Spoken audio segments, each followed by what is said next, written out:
Developed by Tango Gameworks and published by Bethesda. Now, The Evil Within is said to be a return to true survival horror. Now, that has its ups and downs, so let's take a look.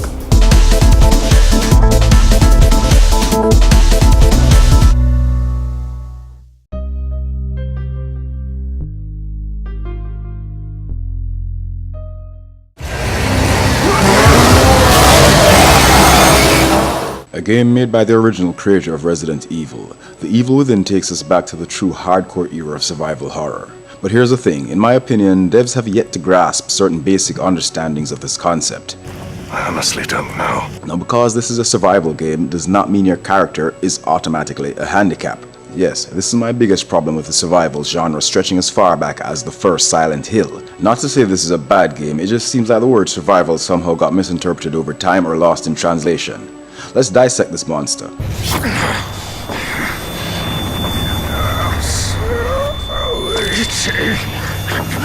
First, the story. Detective Castellanos receives a call from dispatch to check out a problem at a mental hospital. On entering the hospital, he walks into a massacre. Himself and his partner look around for a bit, he gets knocked out and then wakes up in what seems to be some alternate reality, and it's from there things take a turn for the bizarre. Now, what I gather from this is, anything can pass for a story in a game nowadays, especially a horror game. Just start writing, create some characters, then throw in some crazy mixed in with a dash of bizarre, and there you have it. Because these stories just seem way too convenient. And I'm sure devs would say as a rebuttal, no one can say what would happen in a make-believe world, so I guess anything goes. I don't know what I am, but it's definitely not okay. The voice acting used to portray said story is B-movie, and not good B-movie. More on the lines of Evil Dead B-movie. It's not laughable B-movie like most Resident Evil games, but still no awards heading their way anytime soon. Oh, the hospice. Yes. Leslie was being treated here years ago. Characters all come across as flat and unbelievable. Sebastian in particular. He seems way too calm for a guy who just woke up in this freakishly bizarre and life-threatening nightmare. I was not convinced by his performance at all. What is going on here? The entire experience was, like I said, flat. The graphics in The Evil Within are fitting. The visuals here do help to draw you into this nightmare with its gritty look and feel. At one point I thought these visuals were working simply because of the dark, but after a few hours in I experienced daybreak and the visuals were still satisfying.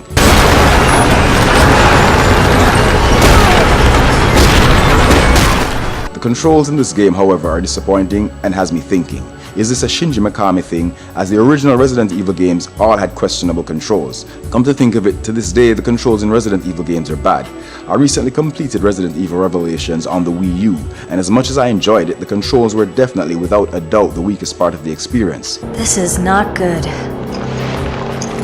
So maybe this is a Shinji Mikami trademark among other things, like his twisted view on what the survival in survival horror really represents. Controlling your character is not as smooth and intuitive as it should be. This brings me to another aspect of gameplay.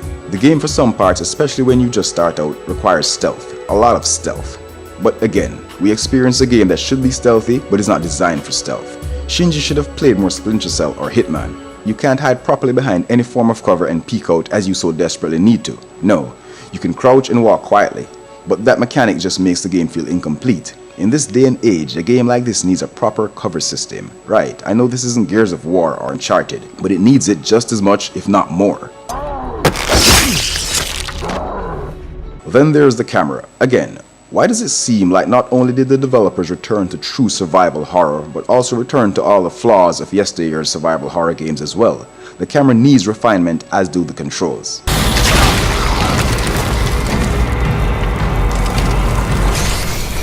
The game did not, however, take the puzzle element too far, as most of these puzzles are easily solved, and as brain-dead as your AI partner is, he does sometimes prove useful in helping with some and disarming bombs and such. 22 on top and 5 on the bottom.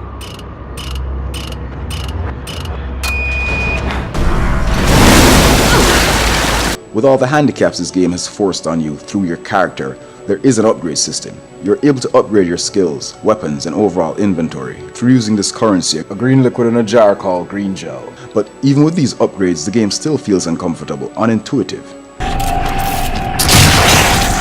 Your weapons are scarce, and most times ineffective, as expected in survival horror. You have a shotgun, a revolver, a sniper rifle, and a few others. Your prized weapon, though, would be this contraption called the Agony Bow. It uses various kinds of ammunition like freeze arrows, explosive arrows, poison arrows, and a few more. This and your other weapons will become your best friend real soon as you come to the realization that even though you were supposed to be a trained police officer, your hand-to-hand combat skills are sorely lacking. You'll stumble across some melee weapons in game, like an axe, but for some reason, you can only use it once. Go figure.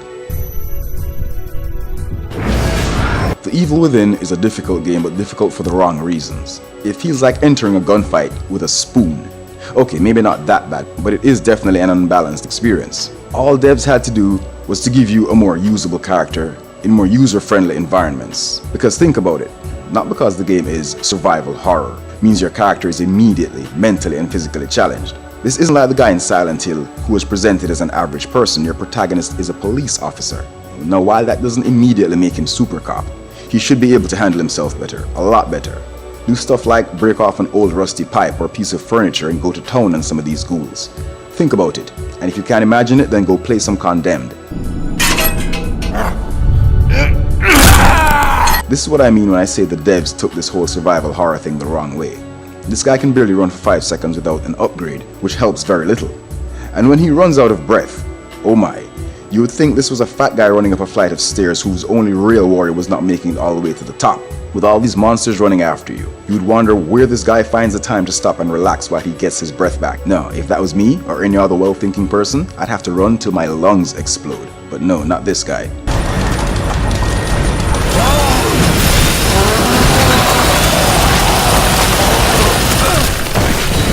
I do like the direction this game was headed. I appreciate Shinji Mikami's efforts to take us back to an era in gaming that seems neglected, as games like RE Revelations were a breath of fresh air, but this game needed some more thought and work. There's nothing here that seems groundbreaking, but since it was marketed as a return, this isn't such a bad thing. But this game was not the return I was hoping for. It seems thrown together and even rushed.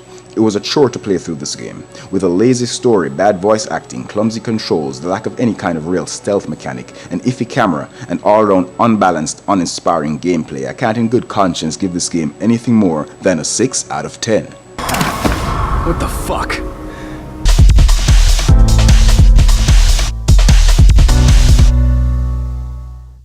After the break, we learn more about the highly anticipated Clan Pro Circuit tournaments coming up from Fighters Allegiance and Straight Games. And for the League of Legends enthusiasts, we have Rise Up Jamaica.